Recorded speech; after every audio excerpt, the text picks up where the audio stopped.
Hello students, कैसे हैं आप सभी लोग। मैं हूं Pooja Singh and welcome back to my channel accounting master class and this is the 35th lecture. ये मेरा 35th लेक्चर है on the subject human resource management. And इस टाइम हम लोग पढ़ रहे हैं एक बहुत important chapter that is performance appraisal. But ये लेक्चर स्टार्ट करने से पहले मैं आपको शॉर्ट में बताना चाहूंगी कि जो पिछले 34 लेक्चर वीडियोस थे उसमें हमने कौन कौन से चैप्टर डिस्कस किए हैं एचआरएम के। तो एक बार वीडियो को पॉज करके देख लीजिए। ये सारे ही चैप्टर्स, ये सारे ही टॉपिक हम बहुत डिटेल में विद दीज सब टॉपिक्स हम पिछले लेक्चर वीडियो में डिस्कस कर चुके हैं। तो जरूर इन टॉपिक्स को भी रेफर करिएगा। एचआरएम की सेपरेट प्लेलिस्ट मैंने अपने चैनल पे बनाई हुई है, तो आप वो रेफर कर सकते हैं। ठीक है। एंड ये जो टॉपिक इस समय हम लोग पढ़ रहे हैं परफॉर्मेंस अप्रेजल, उस पर मेरा ये तीसरा लेक्चर वीडियो है। तो पिछले जो 2 लेक्चर वीडियोस थे उसमें हम ये डिस्कस कर चुके हैं कि परफॉर्मेंस अप्रेजल का मतलब क्या है, इसके फीचर्स क्या है, इसका पर्पस क्या है, इसका प्रोसेस क्या है। तो ये टॉपिक हम पिछले 2 लेक्चर वीडियोस में डिस्कस कर चुके हैं। एंड आज परफॉर्मेंस अप्रेजल का कह लीजिए आखिरी लेक्चर है। ठीक है, जिसमें हम डिस्कस करेंगे मेथड, परफॉर्मेंस अप्रेजल के कौन कौन से मेथड्स हैं। राइट। तो चलिए फिर देर किस बात की है, जल्दी से हम आज का लेक्चर स्टार्ट करते हैं। तो परफॉर्मेंस अप्रेजल के मेथड्स, हमने ये तो समझ लिया कि परफॉर्मेंस अप्रेजल क्या होता है, बहुत जरूरी है, बहुत इंपॉर्टेंट है, फीचर्स क्या है, प्रोसेस क्या है, लेकिन करेंगे कैसे। ठीक है, सवाल ये आता है परफॉर्मेंस अप्रेजल किया कैसे जाएगा, कौन कौन से मेथड्स अवेलेबल है परफॉर्मेंस अप्रेजल के लिए। तो ये 7 मेथड आज मैं आपके साथ डिस्कस करूंगी, जिसके द्वारा जो ऑर्गेनाइजेशन है वो एम्प्लॉय का परफॉर्मेंस अप्रेजल कर सकती है। ठीक है। एक बात और है, ये डिपेंड करता है ऑर्गेनाइजेशन पे कि ऑर्गेनाइजेशन इनमें से कौन सा मेथड अपने यहाँ पे इंप्लीमेंट करती है। बाकी मैं यहाँ पे 7 मेथड डिस्कस कर रही हूँ, बट आपको बुक में कुछ और मेथड्स भी मिलेंगे। ठीक है, बट ये 7 बेसिक मेथड है जो जनरली होते ही हैं, अधिकतर ऑर्गेनाइजेशन में यूज होते हैं। तो मैंने ये 7 मेथड लिए हैं, बाकी इसके अलावा और भी मेथड्स हैं। ठीक है।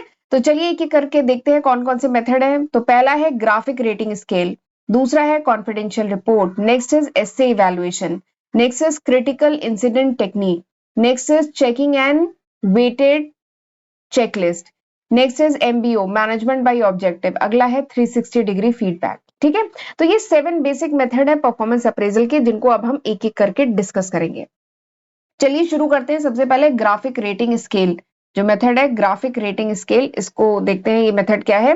तो this is one of the very important method of performance appraisal. Performance appraisal का बहुत इंपॉर्टेंट मेथड है, जिसमें एम्प्लॉय की क्या किया जाता है, एम्प्लॉय को जिसमें रेट किया जाता है। ठीक है, कैसे, against the list of trade.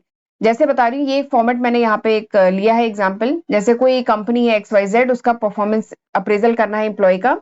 तो ऐसे करके हर एम्प्लॉय का ऐसे एक फॉर्मेट होता है, प्रिंटेड फॉर्म में एक फॉर्म होता है, जिसमें यहाँ पे एम्प्लॉय का नेम, उसका डेजिग्नेशन, डिपार्टमेंट, ये फिल होता है। और उसके बाद कौन कौन से ट्रेट, ट्रेट मतलब समझ रहे, कौन कौन से ट्रेट, कौन कौन से एट्रीब्यूट, कौन कौन से बिहेवियर उस पर्टिकुलर जॉब को करने के लिए जरूरी है। ठीक है, उस ऑर्गेनाइजेशन में, उस पर्टिकुलर डेजिग्नेशन पे जो एम्प्लॉय है उसमें क्या क्या ट्रेड्स होने चाहिए ताकि एम्प्लॉय की प्रोडक्टिविटी, उसकी परफॉर्मेंस बढ़े। तो वो सारे ट्रेड एक तरफ लिखे जाते हैं। ठीक है। और फिर यहाँ पे रेटिंग की जाती है, जैसे above average, average, below expectation. ठीक है। या इसकी जगह ये भी हो सकता था अनसेटिस्फैक्ट्री, सेटिस्फैक्ट्री, या फेयर, या आउटस्टैंडिंग, ऐसे करके रेटिंग होती है। तो अब इस रेटिंग पे उस एम्प्लॉय को रेट किया जाता है। जैसे एग्जांपल के लिए पहला क्या है, डिपेंडेबल। तो एम्प्लॉय क्या डिपेंडेबल है, अबव एवरेज है, बिलो एवरेज है, या एवरेज है, क्या है। ऐसी है अगला, शोज प्रॉब्लम सॉल्विंग एबिलिटी, यानी एम्प्लॉय में प्रॉब्लम सॉल्विंग एबिलिटी है कि नहीं है। तो अबव एवरेज, बिलो एक्सपेक्टेशन, ऐसे करके टिक किया जाएगा। जो भी होगा उसे टिक किया जाएगा। क्या वो वर्क अच्छे से करता है टीम में, या इनिशिएटिव लेता है, या क्वालिटी वर्क प्रोड्यूस करता है, कम्युनिकेशन स्किल कैसी है, लीडरशिप स्किल कैसी है। तो जैसी है वो कॉलम इसमें टिक किया जाता है। ठीक है। तो this is graphic rating scale, ये ग्राफिक रेटिंग स्केल है। इसमें क्या होता है, एम्प्लॉय को रेट किया जाता है against the list of trait, list of trait या लिस्ट ऑफ एट्रीब्यूट, क्या कह लीजिए, लिस्ट ऑफ बिहेवियर के अगेंस्ट एम्प्लॉय की रेटिंग की जाती है कि वो आउटस्टैंडिंग है, कि पुअर है, कि फेयर है, कि एवरेज है, बिलो एवरेज है। ठीक है। तो यही है ग्राफिक रेटिंग स्केल, काफी इंपॉर्टेंट मेथड है। तो इस मेथड में ऐसे करके एक प्रिंटेड फॉर्म होता है, जिसपे जो सीनियर होता है वो एम्प्लॉय को ऐसे करके रेट करता है। ठीक है। तो this is the first method of performance appraisal, graphic rating scale. Right. Exam में आए तो ये लिखना तो जरूर है, बट इसके साथ इस तरह का फॉर्मेट जो है एग्जाम्पल में आप लिखेंगे। ठीक, चलिए आगे बढ़ते हैं। अच्छा, आगे बढ़ने से पहले ना आपका एक कॉमन डाउट मैं क्लियर करना चाहती हूँ। एक्चुअली काफी स्टूडेंट्स मुझसे पूछते हैं कि मैम आप क्या फाइनेंशियल मैनेजमेंट पढ़ा चुकी हैं, क्या इनकम टैक्स पढ़ा चुकी हैं। तो एक्चुअली मेरे चैनल पे 700 से भी ज्यादा लेक्चर वीडियोस हैं आज की तारीख यानी जून 2023 तक। तो इसलिए मैं ये जरूर आपके साथ शेयर करना चाहती हूँ कि कौन कौन से सब्जेक्ट है जो मैं अपने first channel accounting master class पे अपलोड कर चुकी हूँ। तो एक बार वीडियो को पॉज करके देख लीजिए, ये वो लिस्ट ऑफ सब्जेक्ट है जो मैं आज की तारीख यानी जून 2023 तक अपने first channel accounting master class पे कवर कर चुकी हूँ। बट अगर ये वीडियो आप कुछ महीने बाद, कुछ साल बाद देख रहे हैं तो होपफुली मैं इसमें काफी न्यू सब्जेक्ट ऐड कर चुकी होंगी। ये अभी तक है, जून 2023 तक। तो जरूर इसका फायदा उठाइएगा और इसकी हद से पढ़िएगा। 700 से भी ज्यादा वीडियो लेक्चर मेरे चैनल पे अपलोडेड हैं। एंड अगर आपको मेरे चैनल पे जो अपलोडेड वीडियोस हैं उनके नोट चाहिए, then you can download my application from Google Play Store. आप गूगल प्ले स्टोर से मेरी एप्लीकेशन डाउनलोड कर सकते हैं। मेरे दो चैनल है, फर्स्ट चैनल है अकाउंटिंग मास्टर क्लास के नाम से, सेकंड चैनल है पूजा सिंह के नाम से। तो दोनों ही चैनल जरूर सब्सक्राइब करिएगा। दोनों ही चैनल पे आपको कॉमर्स स्ट्रीम के जो डिफरेंट सब्जेक्ट्स हैं वो आपको वहां पे मिलेंगे। ठीक है, एंड चैनल को अभी तक नहीं सब्सक्राइब किया है तो कर लीजिएगा। वीडियो पसंद आए तो लाइक करना मत भूलिएगा, इससे हमें मोटिवेशन मिलता है। ठीक है, हम मोटिवेटेड होते हैं और ऐसी इसी तरीके से वीडियो लाते रहेंगे। ठीक है, एंड फीडबैक हमें जरूर दिया करिए कि हाउ वाज दिस लेक्चर, ये लेक्चर कैसा था, आपको समझ में आया कि नहीं आया। ठीक है, चलिए आगे बढ़ते हैं। अब देखते हैं दूसरा जो मेथड है परफॉर्मेंस अप्रेजल का, दैट इज कॉन्फिडेंशियल रिपोर्ट। दूसरा मेथड क्या है? Confidential report. तो नाम से ही समझ में आ रहा है कॉन्फिडेंशियल है ये, यानी ये कुछ छुपा के कॉन्फिडेंशियल रिपोर्ट बनाई जा रही है। तो कौन बनाता है? ये सुपीरियर बनाता है। ठीक है, सुपीरियर अपने सब ऑर्डिनेट, उसके अंडर में जो एम्प्लॉय है उनकी रिपोर्ट बनाता है। तो ये जो मेथड है ना, जनरली गवर्नमेंट ऑर्गेनाइजेशन, जो गवर्नमेंट ऑर्गेनाइजेशन है वहां पे ये मेथड यूज होता है। एंड दिस मेथड, इस मेथड में क्या होता है? एक डिस्क्रिप्टिव रिपोर्ट, यानी डिस्क्रिप्टिव यानी डिटेल में, ठीक है, डिटेल में ये रिपोर्ट बनाई जाती है at the end of the year. जब साल के अंत में परफॉर्मेंस अप्रेजल करना होता है तो उससे पहले जो है एम्प्लॉय का जो इमीडिएट सुपरवाइजर होता है, ठीक है, जो सुपीरियर होता है, इमीडिएट सुपीरियर होता है, वो ये रिपोर्ट बनाता है। कॉन्फिडेंशियल होता है यानी इसे शेयर नहीं किया जाता है। ठीक है, इसमें जो सुपीरियर होता है वो एम्प्लॉय की जो भी स्ट्रेंथ है, जो भी वीकनेस है, जो भी अच्छा रहा, वो सब इसमें रिपोर्ट में डिटेल में लिखता है। ठीक है, एंड एक चीज है, ये जो है कॉन्फिडेंशियल है। कॉन्फिडेंशियल मतलब एम्प्लॉय के साथ इसको शेयर नहीं किया जाता है। ठीक, तो this is confidential report and this is the second method of performance appraisal, generally government organisation में यूज होता है।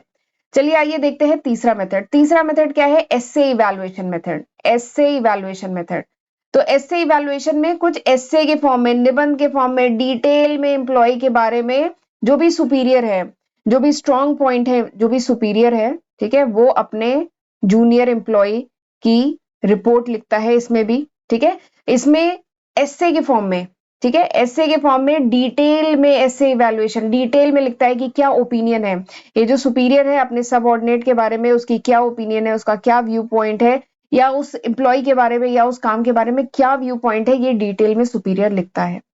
ठीक है, एंड इसमें जो भी एम्प्लॉय के जो स्ट्रॉन्ग पॉइंट है, जो भी वीक पॉइंट है, जो भी एम्प्लॉय के बिहेवियर से रिलेटेड, वो सब इसमें डिटेल में लिखा जाता है। तो this is essay evaluation and this is non quantitative technique. ये नॉन क्वांटिटेटिव टेक्निक है। नॉन क्वांटिटेटिव मतलब इसमें कोई फिगर्स नहीं होंगे। ठीक है, नंबर्स के फॉर्म में कोई फिगर नहीं होते हैं, एसए के फॉर्म में लिखा जाता है। जैसे इसमें, जैसे एम्प्लॉय ने सेल इतने की या प्रोडक्शन इतने का किया, तो वो सब ऐसा मेंशन नहीं रहता है। ठीक है, एसए के फॉर्म में यहाँ पे लिखा जाता है। बट इस मेथड की कुछ लिमिटेशन है। इस मेथड की एक लिमिटेशन तो ये है कि this method is highly subjective. ये मेथड जो है बहुत ही सब्जेक्टिव मेथड है। यहाँ पे बायसनेस के चांसेस बहुत ज्यादा है। ठीक है, बायसनेस के चांसेस बहुत ज्यादा है, क्योंकि यहाँ पे जो सीनियर है वो अपने सब ऑर्डिनेट के फॉर्म में अपने व्यू पॉइंट, अपनी ओपिनियन लिख रहा है ना। ठीक है, तो यहाँ पे बायसनेस के चांसेस बहुत ज्यादा है। प्लस इस मेथड में ना बहुत टाइम लगता है, इट्स वेरी टाइम टेकिंग, क्योंकि एससे लिखना, डिटेल में एम्प्लॉय के बारे में अपनी ओपिनियन लिखना, तो it's very time taking method. तो this is the third method of performance appraisal, essay evaluation. अगला मेथड देखते हैं। अगला मेथड है क्रिटिकल इंसिडेंस टेक्निक।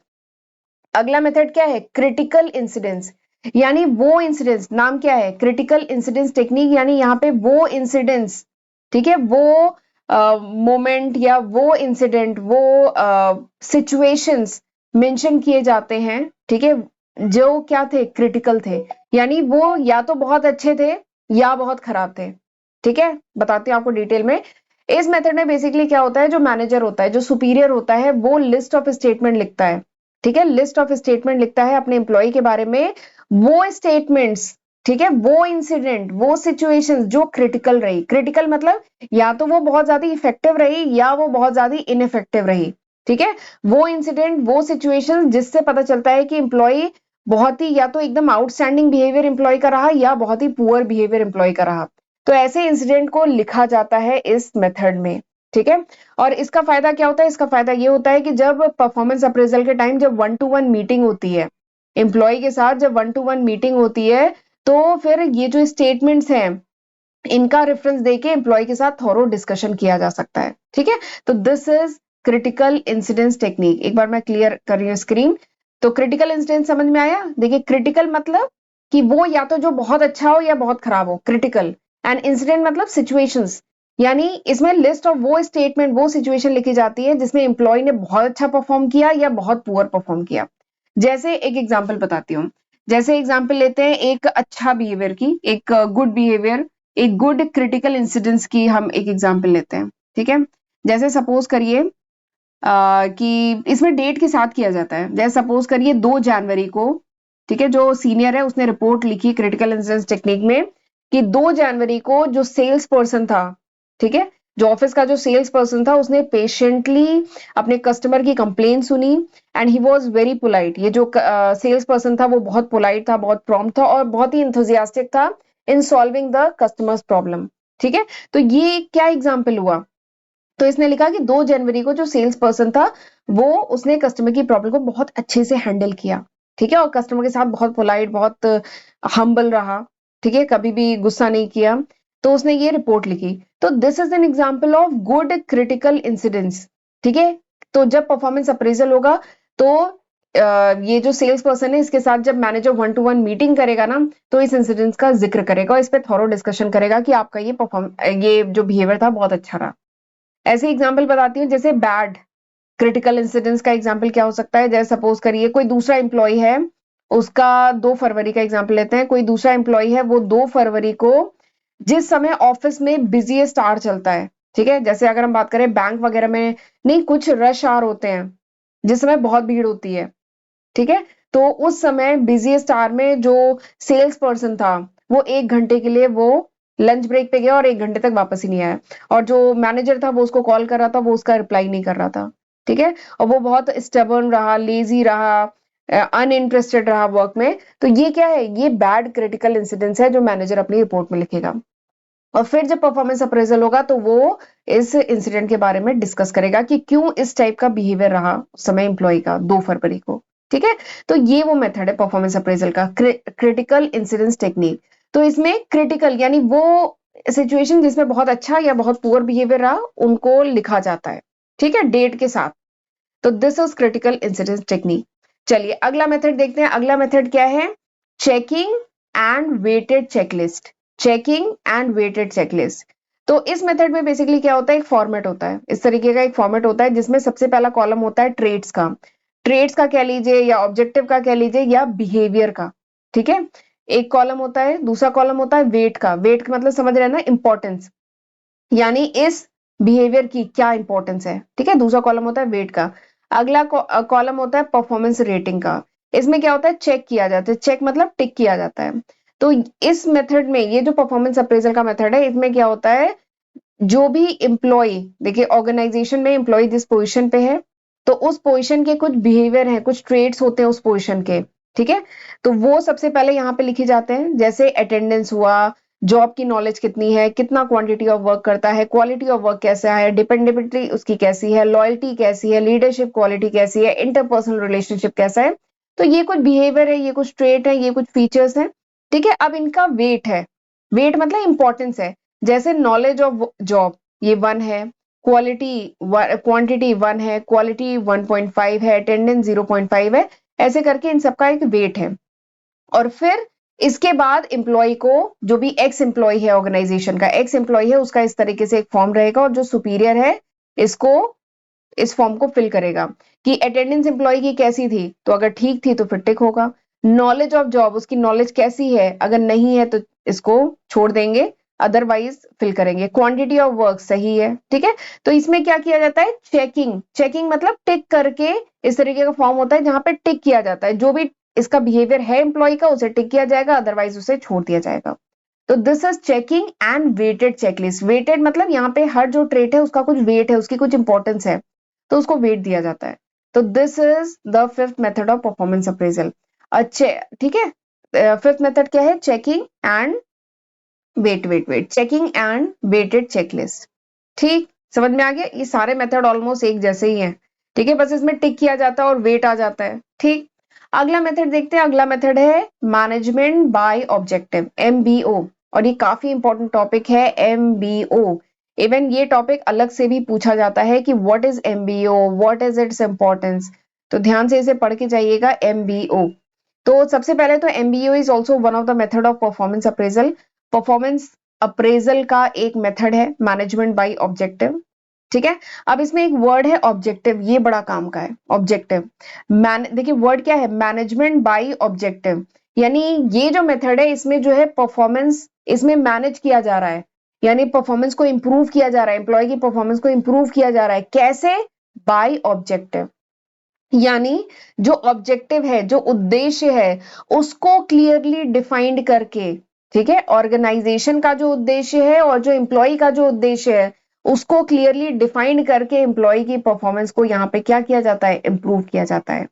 एक बार स्क्रीन को क्लियर कर रही हूँ, ठीक है। तो मैनेज, देखिए नाम क्या है, मैनेजमेंट बाय ऑब्जेक्टिव।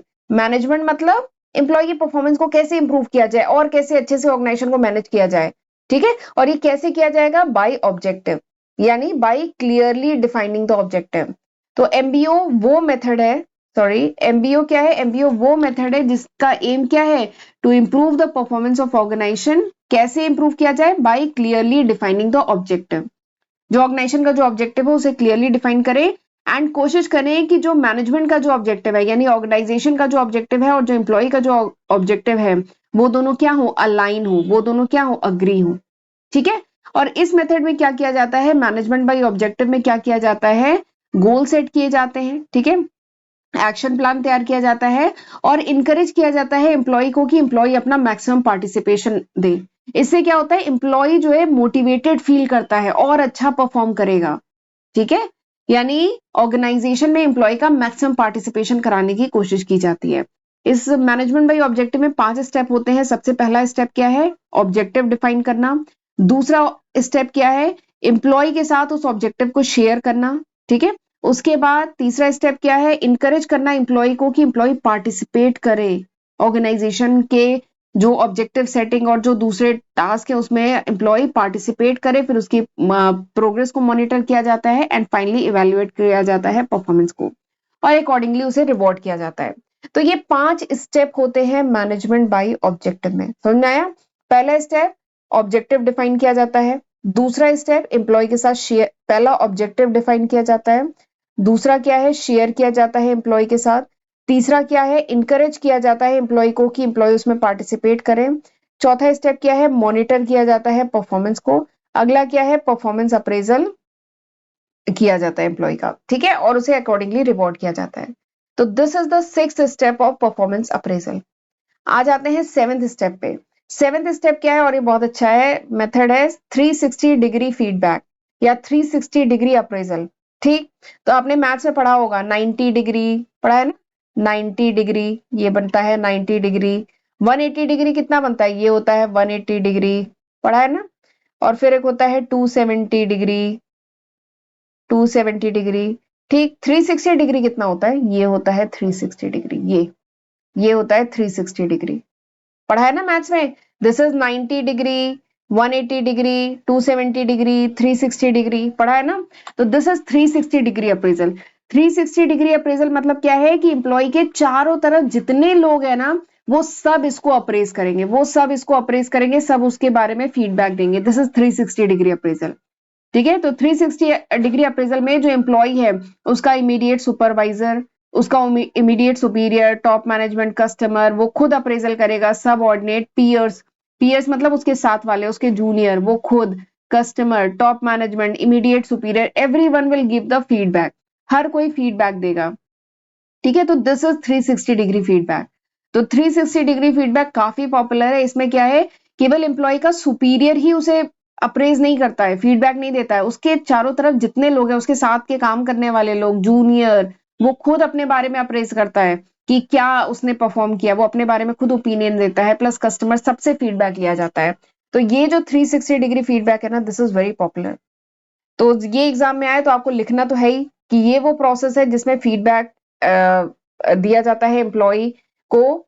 सब इसको फीडबैक देते हैं, सुपरवाइजर, कस्टमर, पीयर, सबऑर्डिनेट सब देते हैं, और वो सेल्फ इवेल्युएशन भी करता है। उसके साथ ये डायग्राम आप जरूर बनाएंगे। एक बार स्क्रीन को क्लियर कर रही हूँ, ये जो डायग्राम यहाँ पे मैंने बनाया है ये आप जरूर बनाएंगे। ठीक है, तो this is 360 degree feedback, right. तो ये थे पूरे 7 परफॉर्मेंस अप्रेजल के मेथड। आई होप आपको समझ में आ गए होंगे। तो चलिए आज के लेक्चर में यहीं पे वाइंड अप करती हूँ। अब हम मिलते हैं अगले लेक्चर वीडियो में एक नए चैप्टर के साथ। ठीक है, तब तक जितना मैंने पढ़ाया है वो पढ़ के रखिएगा। ठीक है, मिलते हैं अगले लेक्चर वीडियो में, तब तक अपना ध्यान रखिएगा। God bless you.